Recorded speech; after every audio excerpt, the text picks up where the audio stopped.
Distinguished senators and honour members are similarly committed to ensuring the consideration and passage of the 2023 appropriation bill before the end of this year by the grace of God. The benefits of the early passage and subsequent implementation of the budget have helped in the provision of infrastructure and other services across the country. Mr. President, our economy is still challenged by dearth of revenues. The main source of revenue to the Nigerian government is oil and gas. We always consider the diversification of our economy as crucial, and it is indeed crucial. The idea of deploying our revenues from the oil and gas to support the diversification into real sectors like agriculture, manufacturing, mining, etc. is now under serious threat. The large-scale and massive stealing of our oil is concerning, as this reduces drastically the revenues available to the government. With conflicting figures, projections have put our losses from this melee at between 700,000 to 900,000 barrels of crude oil per day, leading to about 29 to 35% losses in oil revenue in the first quarter of 2022. This represents an estimated total fall from 1.1 trillion naira recorded in the last quarter of 2021 to 790 billion naira in the first quarter of this year. The situation has worsened. Recently, the loss of our oil has reached 1 million barrels per day. Translated into monetary terms, our loss is monumental and deleterious. The figures show we are not able to meet the OPEC daily quota of 1.8 million barrels per day for our country. Mr. President, I consider the oil thieves the worst enemies of our country. The thieves have declared war on our country and our people. I strongly feel that we need to take the necessary measures to stop the thieves immediately. Otherwise, our economy will be completely devastated. Also, our efforts to provide the necessary infrastructure and diversification of the economy would both be thwarted. It is time to take drastic and desperate measures against the thieves. Mr. President, the situation becomes more unfortunate if we factor in the budget deficit estimated at 7 trillion naira and the green prospect of its increase to about 11.3 trillion naira as presented in the 2023-2025 medium-term expenditure framework fiscal strategy paper. Your Excellency, we can reduce the deficit by stopping the theft. We can also consider other options to source more revenues for government. I believe that it is imperative to review the waivers and concessions government has granted to the tune of 6 trillion naira. In a difficult time like this, some of these waivers may no longer be justified. In the same vein, we should consider taking off some of the major revenue-generating agencies from direct funding by placing them on cost of collection of revenues, as we did for Federal Inland Revenue Service, FRS, Nigeria Customs Service. In this regard, agencies like Nigeria Post Authority, NPA, Nigeria Communications Commission, NCC, Nigeria Maritime Administration and Safety Agency, NIMASA, etc., can be given encouraging cost of collections of revenues. The National Assembly Committees on Finance and the Federal Ministry of Finance, Budget and National Planning should jointly look into this matter immediately. The condition will require courageous fiscal policy to redress by reducing the deficit, not just to avoid further increases in our debts, but to ensure macroeconomic stability, grow confidence in the system, and guarantee sustainable economic growth. The National Assembly will support policy frameworks geared towards prudence, transparency, and accountability through rigorous appropriation. Mr. President, this administration has been consistent in ensuring the delivery of landmark infrastructure across the country. The last 3 budgets have made generous provisions for different projects. While some have been completed, work on others are ongoing at high paces. The 2023 budget should therefore focus on completing a lot more of those projects. Mr. President, I strongly believe that the 2023 budget should target at completion of ongoing projects, especially our legacy projects. This not only because of the importance of infrastructure to the stimulation of economic activities, but also to entrench the efforts as a legacy of this administration. Our focus on this sector has been exemplary, and the benefit to our growth and development cannot be overstated. Mr. President, we note the government drive to address the impact of climate change and reverse its effect.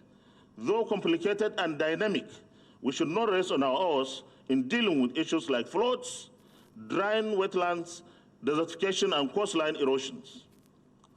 The menace of flooding in many parts of our country has been particularly worrisome. It has devastated homes and disrupted families, lives, and livelihoods.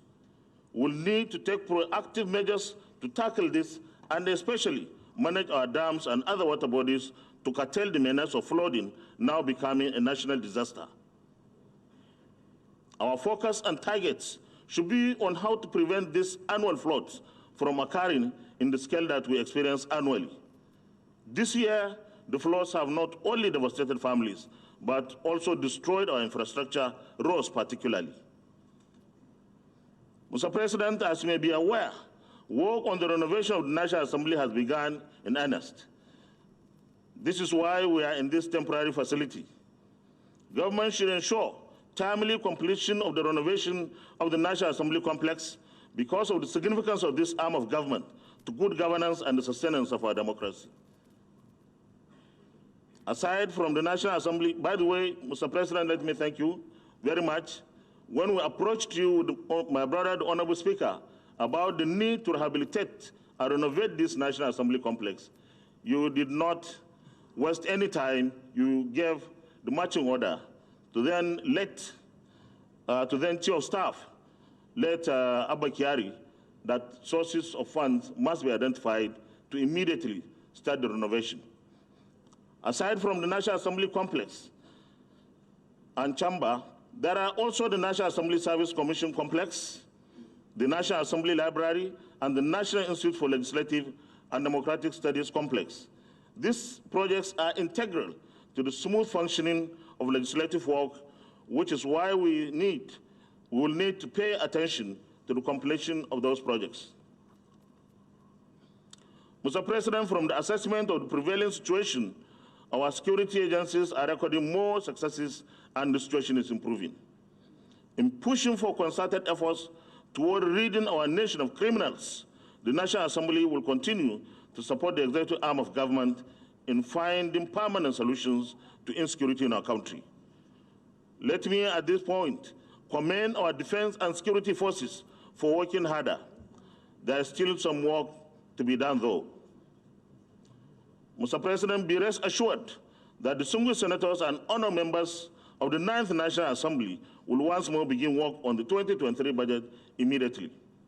As usual, we shall be guided by an utmost sense of duty, responsibility, equity, fairness, justice, and patriotism in the interest of posterity.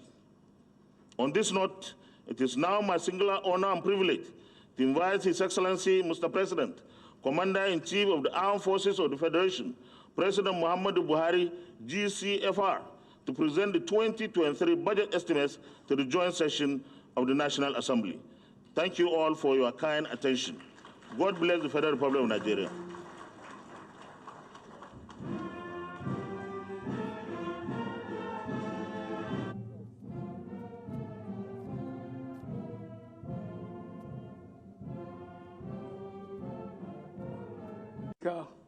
House of Representatives, the Chief Justice of Nigeria, the governors present, members of the National Assembly, members of the Federal Executive Council, the National Chairman, APC, senior government officials, distinguished ladies and gentlemen.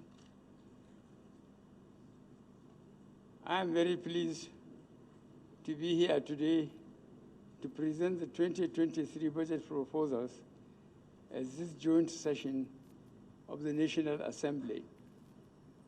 This is the last time I will be laying the budget of the federal government of Nigeria before the National Assembly.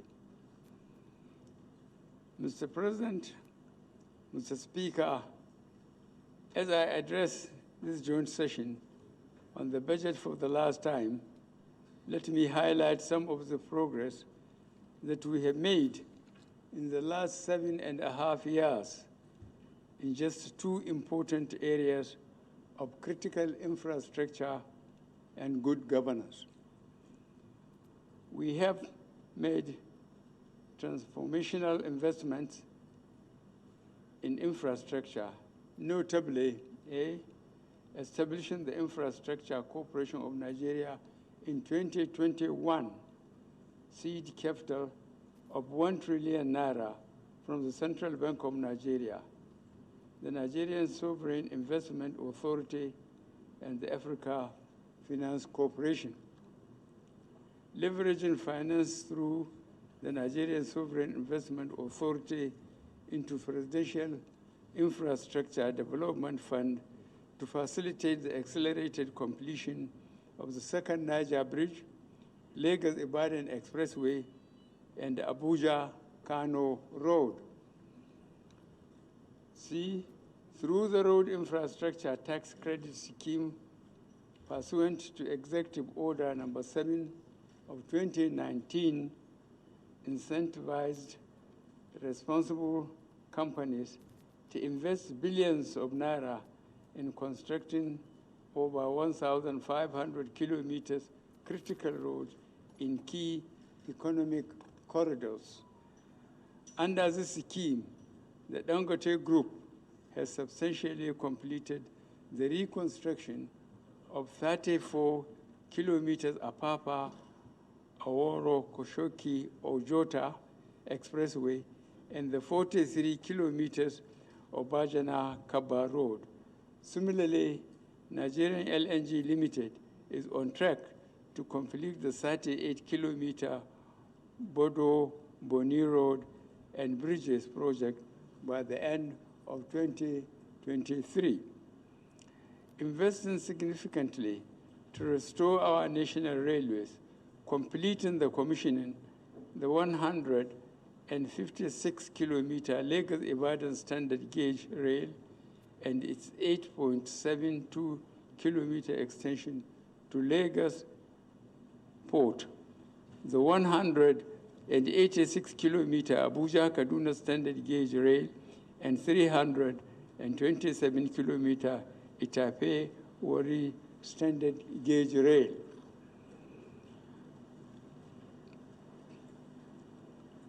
I have leveraged over billions of United States dollars in concessional and funds from our partner of the World Bank International Finance Corporation, African Development Bank, JICA, as well as through the Central Bank of Nigeria, working with Finance Ministry to support the power sector and reforms.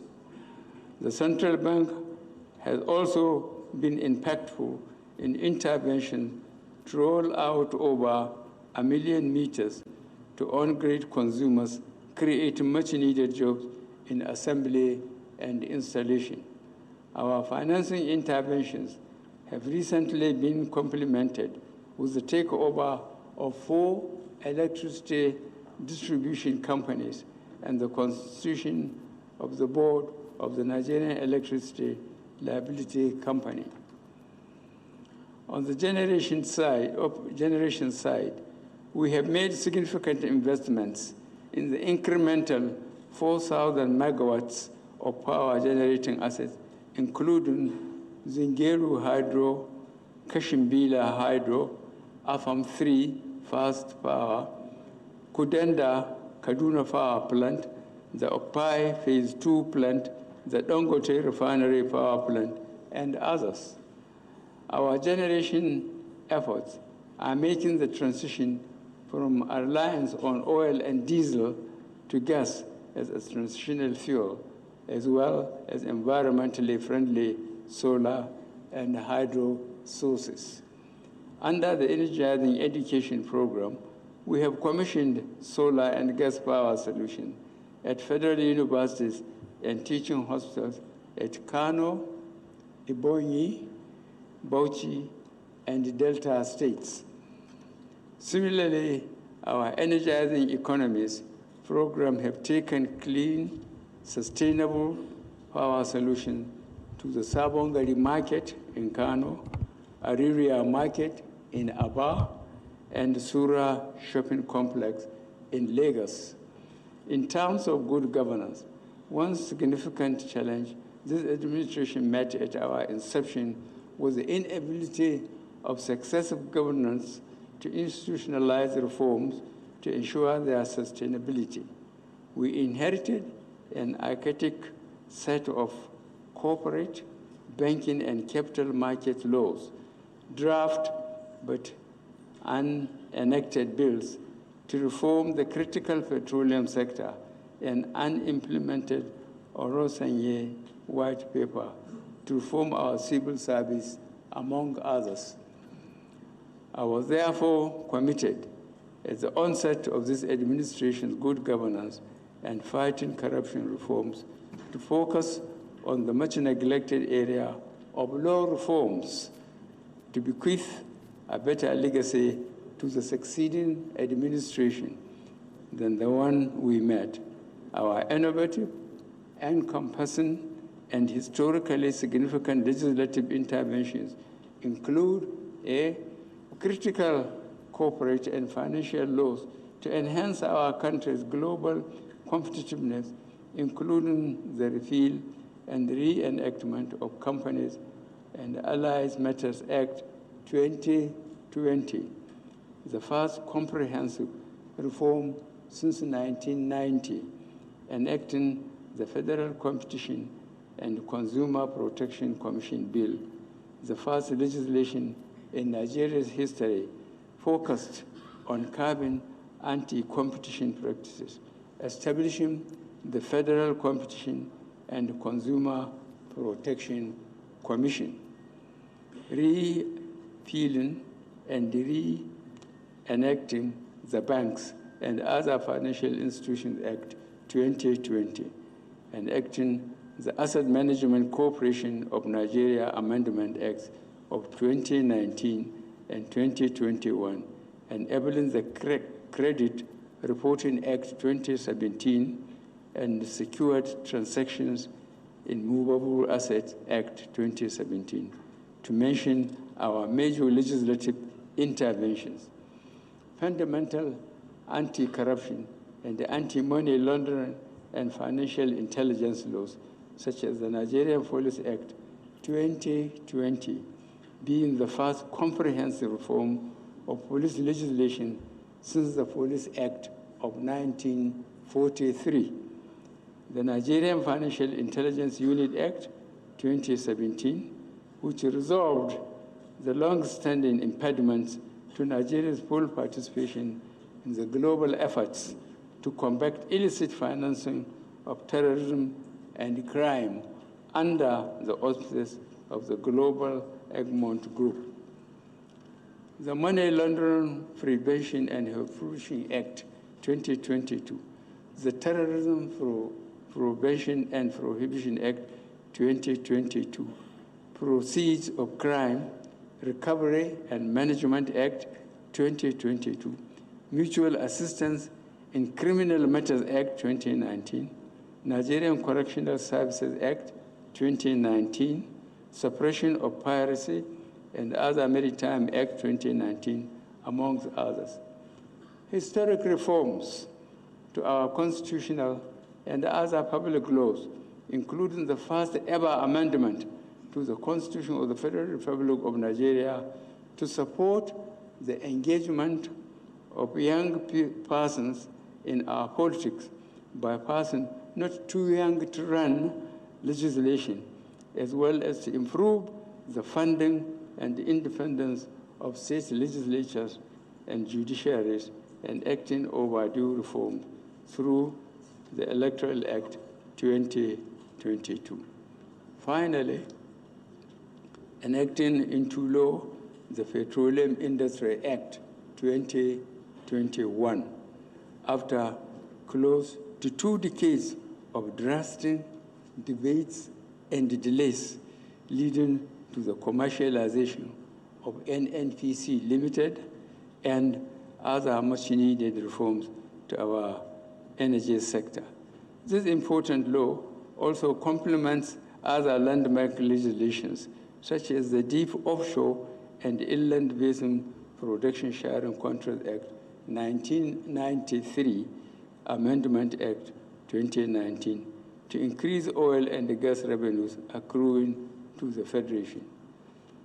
Enacting Annual Finance Act of 2019, 2020, and 2021 to support our annual budgets and respond to emerging tax, fiscal, and economic issues, including 1, reducing headline corporate tax rates for small and medium-sized enterprises. 2, reforming Arctic tax legislation in line with global best practices to combat base erosion and transfer pricing. And 3, reforming the taxation of securities, lending, and real estate investment trusts to spur increased investment on our capital markets. And 4, empowering the Federal Inland Revenue Service and the Nigerian Customs Service to optimize their use of technology to more efficiently collect taxes and levies. And 5, increasing VAT revenues predominantly to support our states and local governments' precious finances during and after the impact of coronavirus pandemic on the economy. Furthermore, we have issued 11 presidential executive orders on a range of important issues, including the promotion of transparency and efficiency in the business environment 2017, promoting local procurement by government agencies 2017, the submission of annual budgetary estimates by all statutory and non-statutory agencies, including incorporated companies wholly owned by the federal government of Nigeria 2017, the voluntary assets and income declaration scheme 2017, planning and execution of projects promotion of Nigerian content in contrast, science, engineering, and technology 2018, the voluntary offshore assets regularization scheme 2018, orphan defecation and enhanced sanitation 2019, the innovative road infrastructure development and refurbishment investment tax scheme 2019, and the National Public Buildings Maintenance 2022. We would not have made these historical achievements without the exceptional partnership this administration has had with the leadership and members of the National Assembly. So may I pause here to once again thank the Senate and the House of Representatives for your engagement, support, and contribution to these successes, which history will remember us all favorably for. The 2023 budget was prepared amid a very challenging world economy that is weakened by the lingering effects of the coronavirus pandemic, high inflation, high crude oil prices, resulting in huge costs of PMS subsidy and negative spillover effects of Russia-Ukraine war. Many economies around the world are currently contending with fiscal instability, slow growth, food crisis, and high interest rates. Like many other countries, our economy faces headwinds from low revenues, high inflation, exchange rate depreciation, and insecurity. However, Nigeria's real gross domestic product grew by 3.54% in the second quarter of 2022, making the 7th consecutive quarter of growth. our interventions and reflationary measures have been very effective and impactful. We must, however, continue to work towards achieving much higher levels of growth, especially given our high population growth rate, so that the average Nigerian can truly feel the impact of planned economic growth. Distinguished senators and honorable members, despite continuing efforts, unemployment, underemployment, and poverty rates remain high. We are currently implementing several skills development programs and work opportunity programs to enhance the employability of our youth and tackle the troubling level of youth unemployment. While it is evident that our economy still faces significant challenges, what could have happened without the implementation of some of the measures we introduced would have been much worse for the country. Distinguished and honorable members of the National Assembly, the implementation of the 2022 budget of economic growth and sustainability commenced on the first day of the year. It was, however, necessary to forward an amended budget proposal to address some exigent issues, especially the significant increase in fuel subsidy. The amended 2022 budget was based on a benchmark oil price of 73 United States dollars per barrel, oil production of 1.60 million barrels per day, and exchange rate of 410.15 naira to United States dollar. As at 31st July 2022, federal government's retained revenue was 3.6 trillion naira, excluding the revenue of government-owned enterprises. Thus, revenue collection was only 63% of our target, largely due to the underperformance of oil and gas revenue sources. Despite higher oil prices in 2022, oil revenue was below target due to significant oil production shortfalls and high petrol subsidy costs resulting from the significant rise in crude prices, which ultimately increased PMS prices worldwide. Oil output stood at an average of 1.30 million barrels per day as at June 2022, while the sum of 1.59 trillion naira was spent on fuel subsidy between January and June 2022.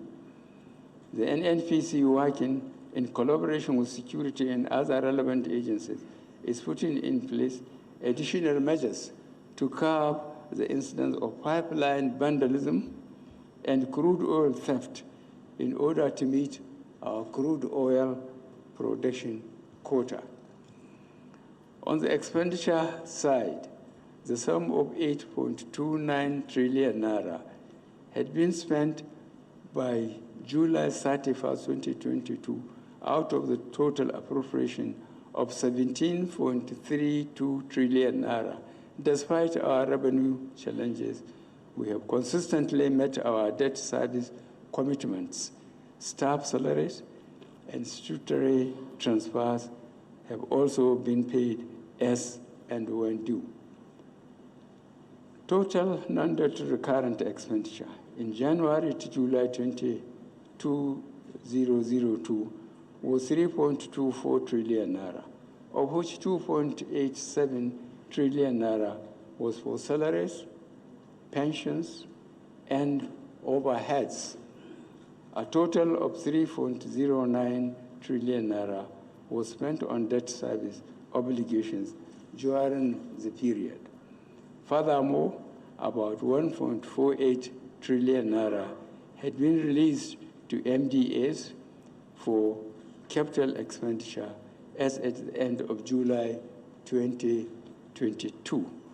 I am pleased to inform you that we expect to fund MDAs, that's ministries, departments, and agencies, capital budget fully by the end of fiscal year 2022. To further address structural problems in the economy and drive growth, capital releases thus far have been prioritized in favor of critical ongoing projects in the power, roads, rail, agriculture, as well as health and education sectors. As at the end of July 2022, the fiscal operations of the federal government resulted in an estimated budget deficit of 4.63 trillion naira. Deficit, 4.6 trillion naira.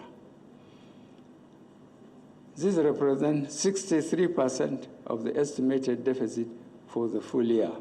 This is largely attributable to revenue shortfalls and higher debt service obligations resulting from rising debt levels and interest rates.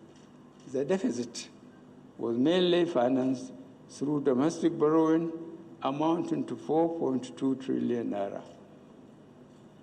Internal borrowing, 4.4 trillion naira. Hence, total public debt stock increased from 39.6 trillion naira as at the end of December 2021 to 42.8 trillion naira as at the end of June 2022. However, our debt position remains within cautious and acceptable limits compared to peer countries. As at the end of June 2022, total public debt is within our self-imposed limit of 40% of GDP, which is significantly below the 55% international threshold for comparator countries and a global average of 99% post-coronavirus.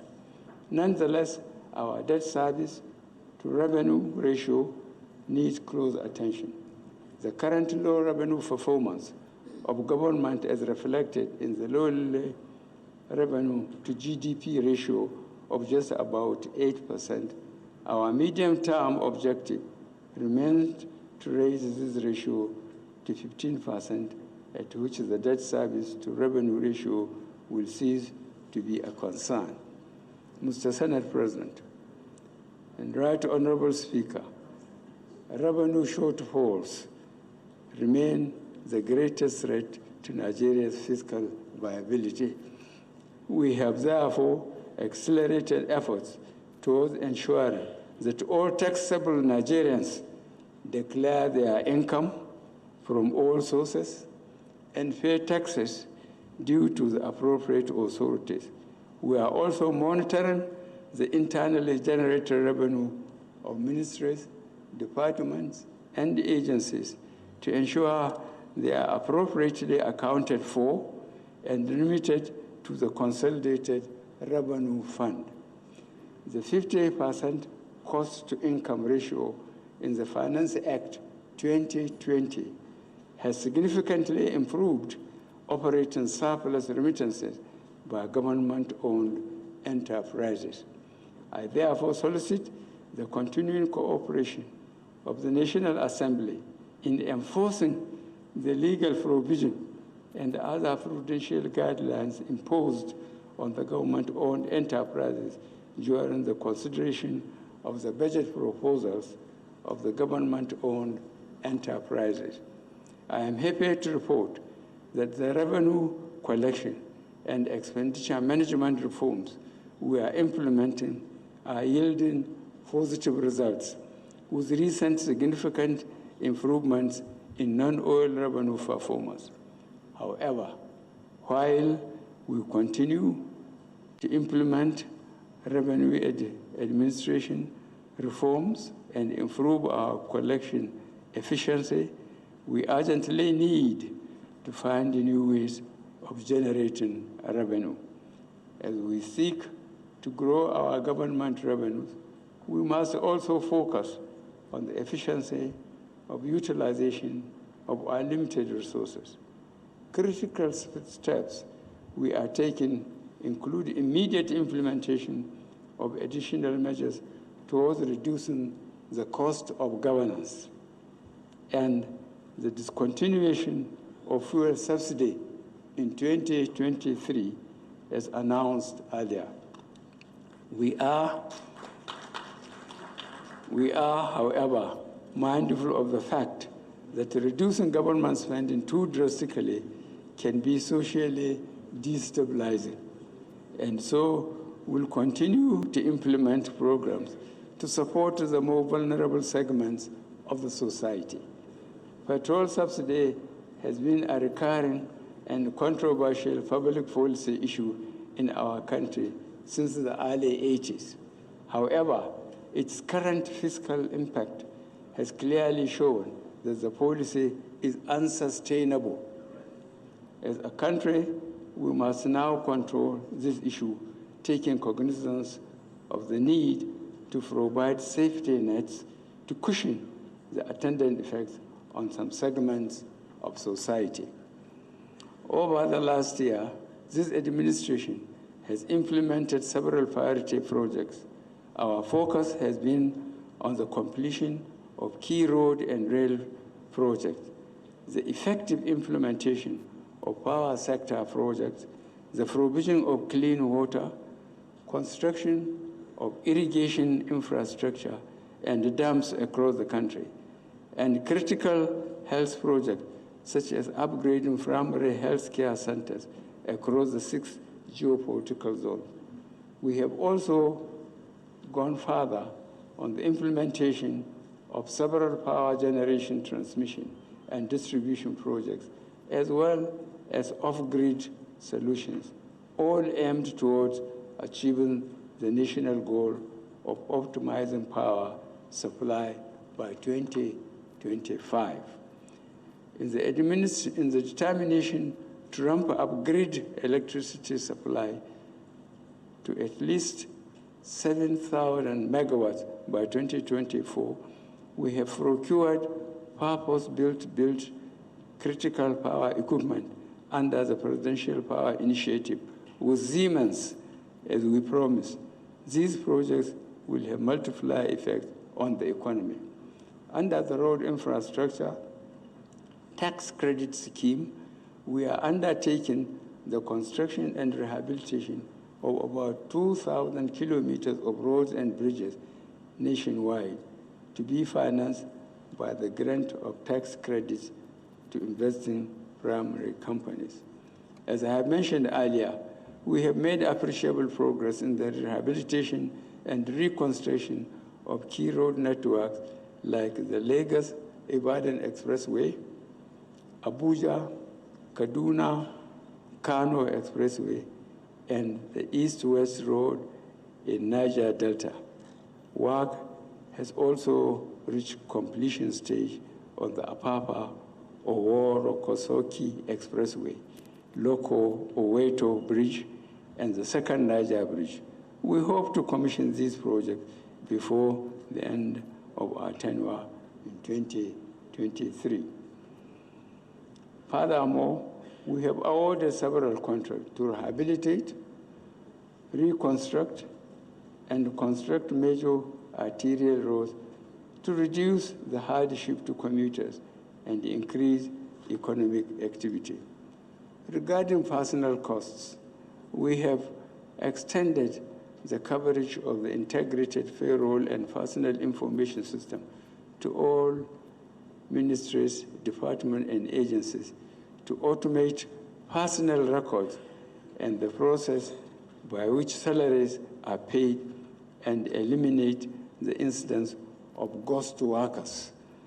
The system is currently being reviewed to enhance its functionality and applicability to MDAs in the different sectors. Distinguished senators and honorable members, Although we have recorded more achievements over the last year, I will now proceed with a review, with an overview of the 2023 proposal. The 2023 budget proposal is the 8th and final budget of this administration. It reflects the serious challenges currently facing our country, key reforms necessary to address them, and imperatives to achieve higher, more inclusive, diversified, and sustainable growth. The expenditure policy of government in 2023 is designed to achieve the strategic objectives of National Development Plan 2021 to 2025, including microeconomic stability, human development, food security, improved business environment, energy sufficiency, improving transport infrastructure, and promoting industrialization focusing on small and medium-scale enterprises.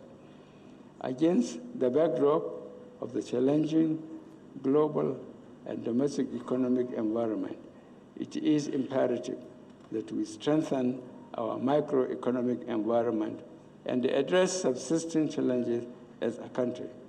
The 2023 appropriation, therefore, is a budget of fiscal sustainability and transition.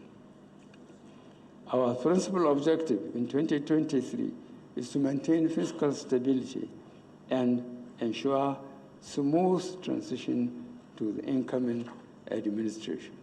Distinguished members of the National Assembly, the 2023 to 2025 medium-term expenditure framework and fiscal strategy paper sets out the parameters for the 2023 budget as follows. A, oil price benchmark of 70 United States dollars per barrel. B, daily oil production estimate of 1.69 million barrels, inclusive condensates, and of 300,000 to 400,000 barrels per day. C, exchange rate of 435.57 naira per United States dollar. And D, projected GDP growth rate of 3.75% and 17.16% inflation rate. Based on these fiscal assumptions and parameters, total federally collected revenue is estimated at 16.87 trillion naira in 2023. Total federally distributable revenue is estimated at 11.09 trillion naira in 2023, while total revenue available to fund the 2023 federal budget is estimated at 9.73 trillion naira. This includes the revenue of 63 government-owned enterprises. Oil revenue is projected at 1.92 trillion naira. Non-oil taxes are estimated at 2.43 trillion naira. Federal government of Nigeria independent revenue are projected to be 2.21 trillion naira. Other revenues total 762 billion naira, while the retained revenue of the government-owned enterprises amount to 2.42 trillion naira. The 2023 appropriation bill aims to maintain the focus of MDAs on the revenue side of the budget and greater attention to internal revenue generation, sustenance of revenue generation, sustenance of revenue diversification strategy would further increase the non-oil revenue share of total revenues. A total of expenditure of 20.51 trillion naira is proposed for the federal government in 2023. This includes 2.42 trillion naira spending by government-owned enterprises. The proposed 24.15 trillion naira 2023 expenditure comprises A, statutory transfers of 744.1 billion naira, B, non-debt recurrent costs of 8.27 trillion naira, C, personal costs of 4.9 trillion naira, D, pensions, gratuities, and retirees' benefits of 854.8 billion naira, E, overheads of 1.1 trillion naira, F, capital expenditure of 5.35 trillion naira, including the capital component of statutory transfers, G, debt service of 6.31 trillion naira, and H, sinking fund of 247.73 billion naira to retire certain maturing bonds. We expect total fiscal operations of the federal government to result in a deficit of 10.8 trillion naira. This represents 4.78% of estimated GDP, above the 3% threshold set by the Fiscal Responsibility Act 2007. As envisaged, the law we need to exceed this threshold, considering the need to continue to tackle the existential security challenges facing the country. We plan to finance the deficit mainly by new borrowings totaling 8.80 trillion naira, 206.18 billion naira from privatization proceeds, and 1.77 trillion naira drawdowns on bilateral, multilateral loans secured for specific development projects and programs. Over time, we have resorted to borrowing to finance our fiscal gaps. We have been using loans to finance critical development projects and programs aimed at further improving our economic environment and enhance the delivery of public services to our people. As we are aware, we have witnessed 2 economic recessions within the period of this administration. A direct result of this is a significant decline in our revenue generation capacity. In both cases, we had to spend our way out of recession, resulting in higher public debt and debt service. It is unlikely that our recovery from a direct result of this is a significant decline in our revenue generation capacity. In both cases, we had to spend our way out of recession, resulting in higher public debt and debt service. It is unlikely that our recovery from each of the 2 recessions would have been as fast without the sustained government expenditure funded by debt. In line with our plan to accompany annual budget with finance bills, partly to support the realization of fiscal projection, current tax and fiscal law regulations are being reviewed to produce a draft finance bill 2022. It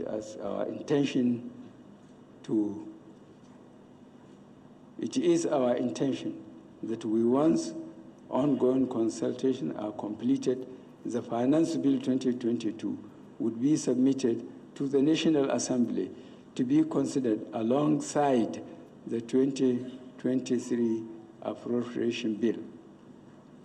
To ensure fiscal sustainability, we will further improve our business enabling environment, accelerate current revenue-based fiscal consolidation efforts, and strengthen our expenditure and debt management. Distinguished senators, honorable members, you may recall that we earlier integrated the budget of government-owned enterprises into the federal government's 2019 budget submission. This has helped to enhance the comprehensiveness and transparency of the federal government budget. It has, however, come to my attention that government-owned enterprises liaise directly with relevant NAS committees to have their budget passed and issued to them directly.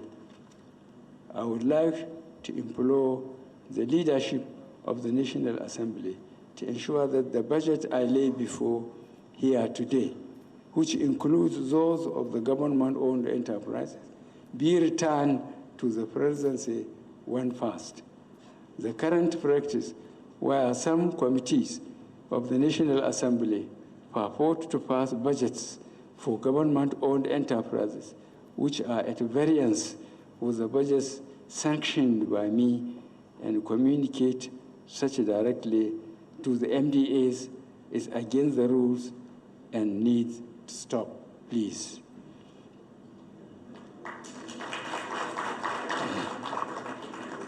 Nigeria requires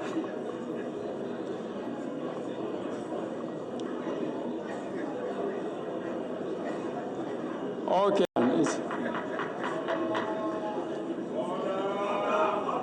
It is still my time. Nigeria requires a huge outlay of resources to close current infrastructure gaps and boost its economic performance. Government will develop projects that are good candidates for public-private partnership by their nature for private and sector participation.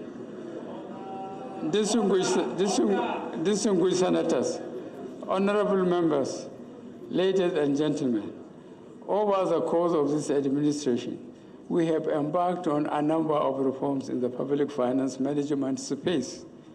These reforms are bearing fruits, and we have seen some of the benefits, the return to a predictable January to December fiscal year for the federal government of Nigeria budget. Earlier this year, I was briefed of the impressive performance of the Nigeria in the Open Budget Survey as the third best or most improved country in the world, matching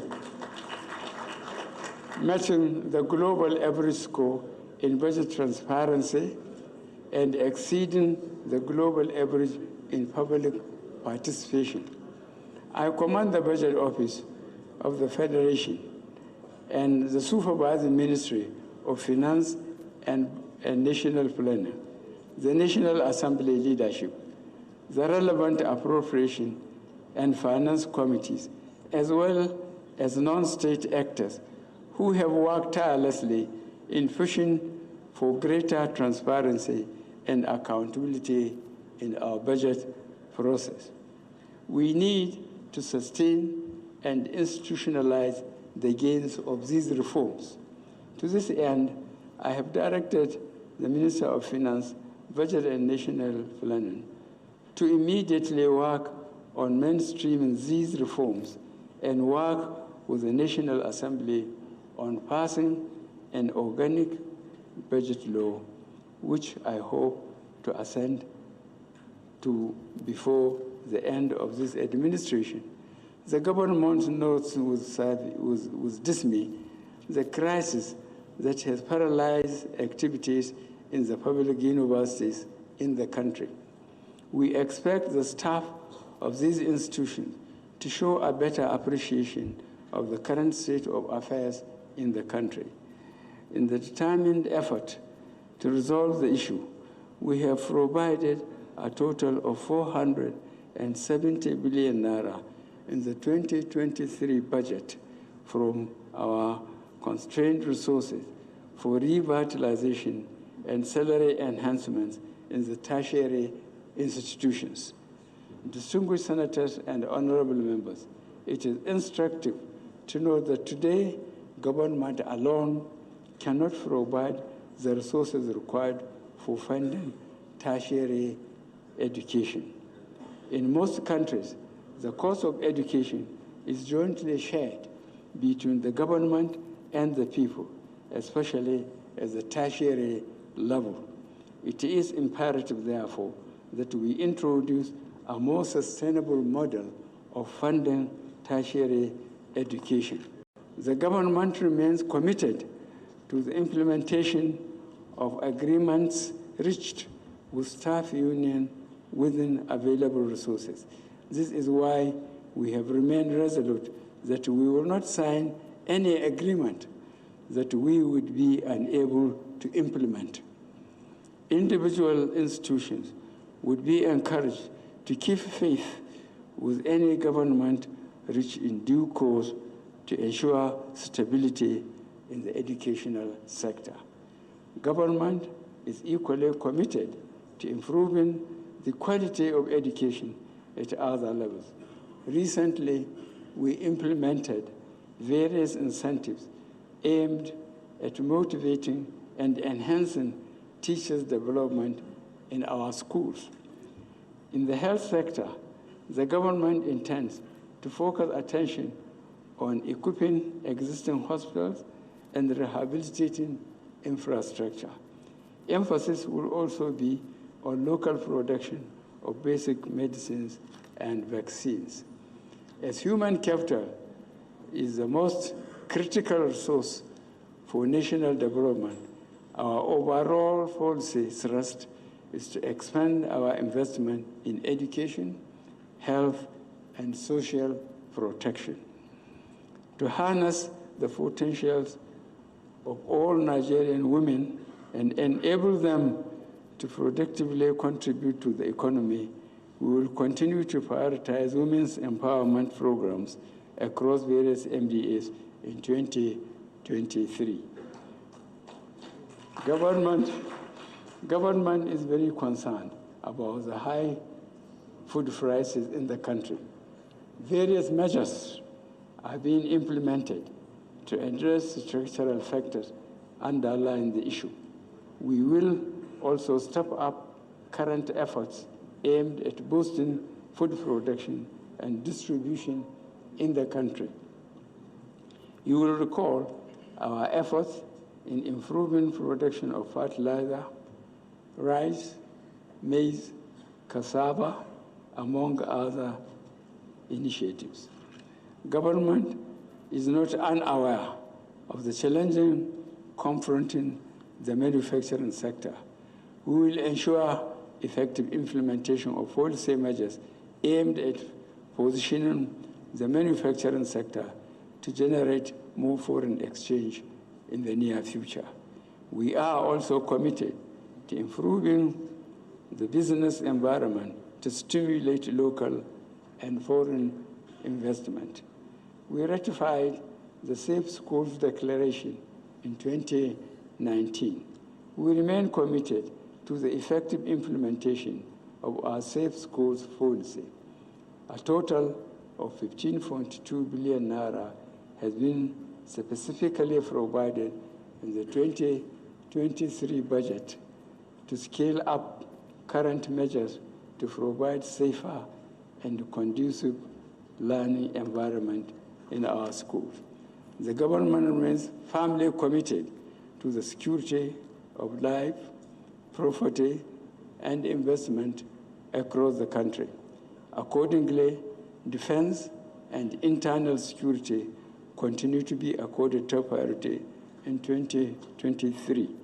Current efforts to properly equip and motivate our valiant personnel in the armed forces, police, and paramilitary units will be sustained. I assure you, insecurity, especially banditry and kidnapping, will be significantly curtailed before the end of this administration. Of a peaceful, prosperous, and secured nation. Mr. Senate President, Mr. Speaker, distinguished honorable members of the National Assembly, let me conclude my address today by again expressing my deep appreciation for your enormous support, patriotic zeal, and cooperation in our efforts to accelerate the socio-economic development of our country and improve the lives of our people. I appreciate the efforts and commitment of the leadership and staff of the Federal Ministry of Finance, Budget and National Planning, especially the Budget Office of the Federation, who have worked hard to achieve early submission of the 2023 appropriation bill. The 2023 budget proposal is a product of interagency collaboration, extensive stakeholder consultation, and productive engagements. I would therefore like to acknowledge the efforts of the media, the organized private sector, civil society organizations, and our development partners for their contributions in the process of preparing the budget. Considering the challenging situation in our country presently, we must continue to cooperate and collaborate to ensure fiscal stability, macroeconomic stability, and smooth transition to the incoming administration.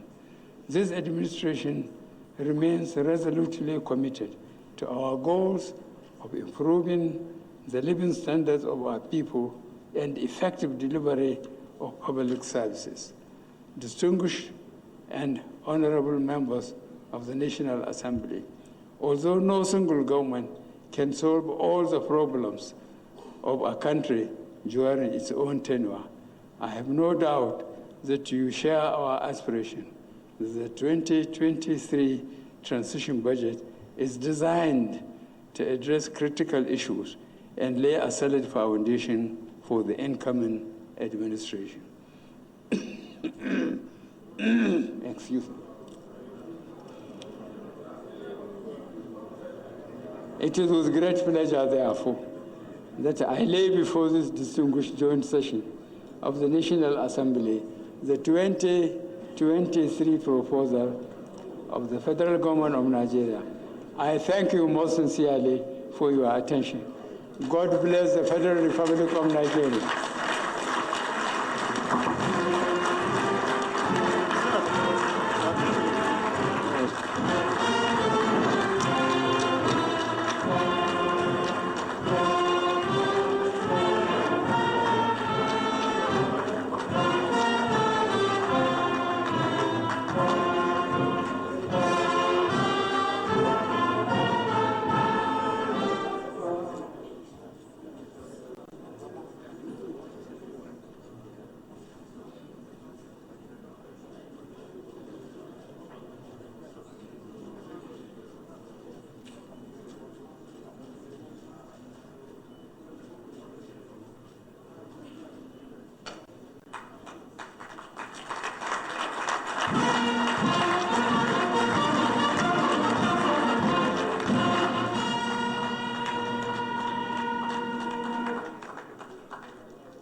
By the right honorable speaker, Mr. Speaker.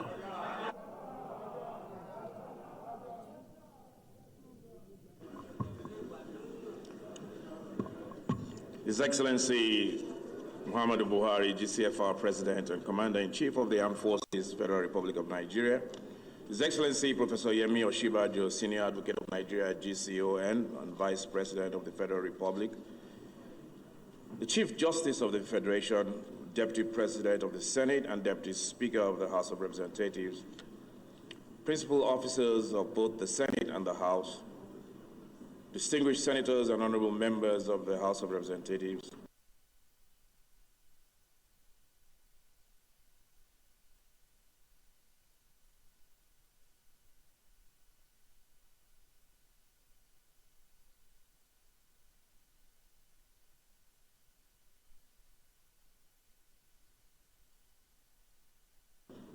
Your Excellencies, the Executive Governors here present, the National Chairman of all political parties, Professor Ibrahim Gambari, the Chief of Staff to the President, Mr. Boss Mustafa, the Secretary to the Government of the Federation,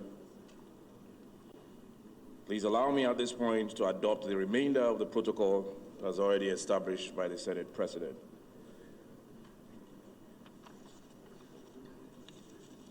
On behalf of the National Assembly,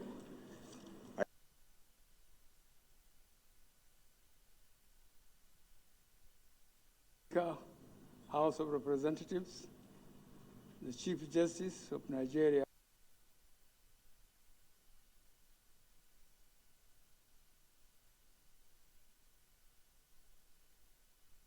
by the right Honorable Speaker. By the right Honorable Speaker.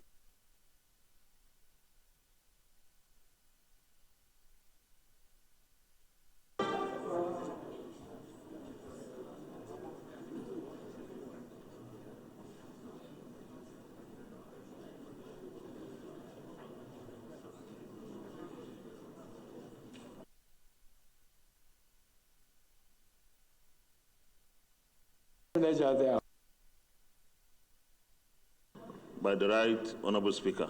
Mr. Speaker.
By the right Honorable Speaker.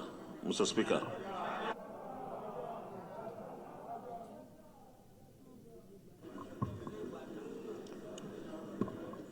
His Excellency Muhammadu Buhari, GCFR President and Commander-in-Chief of the Armed Forces, Federal Republic of Nigeria, His Excellency Professor Yemi Oshibajo, Senior Advocate of Nigeria at GCON and Vice President of the Federal Republic, the Chief Justice of the Federation, Deputy President of the Senate and Deputy Speaker of the House of Representatives, principal officers of both the Senate and the House, distinguished senators and honorable members of the House of Representatives, Your Excellencies, the Executive Governors here present, the National Chairman of all political parties, Professor Ibrahim Gambari, the Chief of Staff to the President, Mr. Boss Mustafa, the Secretary to the Government of the Federation,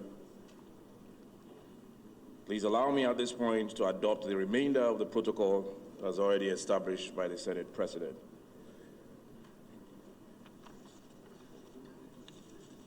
On behalf of the National Assembly, I thank the President of the Federal Republic of Nigeria, His Excellency Muhammadu Buhari, GCFR, for coming today to present the 2023 Appropriation Bill for parliamentary consideration and approval. As many of our guests may have noticed, we are here in a makeshift environment whilst the main chambers of the National Assembly undergoes extensive renovation. I can say that many of you are not as comfortable as you ordinarily would be, but please take us as you find us. I hope that this budget for this year has accommodated the completion of the chambers. Today's presentation is historic because it is the last such presentation by President Muhammadu Buhari. It is also the last time the 9th Assembly will convene to receive the President for this purpose. We are once more reminded of the finite nature of public service and the obligation to make the most of our time to deliver on our promises to the Nigerian people. It is often said that it's not how well you start, but how strong you finish. We intend here in the 9th Assembly to finish very strong. I assure you the National Assembly will prioritize this bill and ensure it is passed before the end of the year, as is the practice of the 9th Assembly. However, we will not, in the quest for timely passage, fail to do the due diligence expected of us by the Nigerian people. The reforms to the budget process initiated in the 9th Assembly have helped streamline the appropriations process and the oversight system. We have set a standard for others to match or answer for. This is to the credit of all those who worked to achieve these outcomes, particularly the senators and the honorable members. I have often said that a budget reflects priorities. National security, healthcare, education, public infrastructure, and human capital development are the priorities we have pursued in the 9th Assembly. Every appropriation act we have considered and passed has reflected these priorities to different degrees. The 2023 Appropriation Act will be a budget of consolidation, our last best opportunity to ensure that ongoing projects across the country are completed before the end of the administration. Of course, government is a continuum, and it will fall to our successors in office to continue the development initiatives of this administration and see them to completion. However, though governance continues despite government changes, priorities may not remain the same. As such, we must endeavor to see to it that the priorities and projects we have prioritized are adequately funded and fully implemented as we continue to do the work we have been elected to do until the last moment of our tenure. Mr. President, permit me to convey the disquiet in the House of Representatives arising from the reports of a massive decline in the volume of crude oil exports due primarily to theft and diversion by criminal elements. It is the sense of the House of Representatives that those engaged in these activities are agents of economic sabotage, determined to bring our country to its knees. Therefore, our position is that their actions constitute treason against our country, for which they and their enablers, whoever they may be, must be held accountable to the fullest extent permitted by law. Nigerians no longer want to hear about crude oil theft. The question has now become, what are we doing about it? Therefore, we are urging a swift and systemic overhaul of the systems in place to protect the country's oil and gas resources. Evidently, the arrangements in place are no longer adequate. As such, there is an obvious need for improvements to stop the loss of income occasioned by this ongoing sabotage. This is especially so at this time when the conditions and circumstances of our national finances require significant borrowing to finance government operations, sustain investments in infrastructure and national security, and improve the living conditions of the Nigerian people. It is noteworthy that Mr. President, the Senate President, and now my good self, Speaker of the House, without comparing notes, dwelled extensively on this subject. This underscores its importance and imperative to act and act quickly.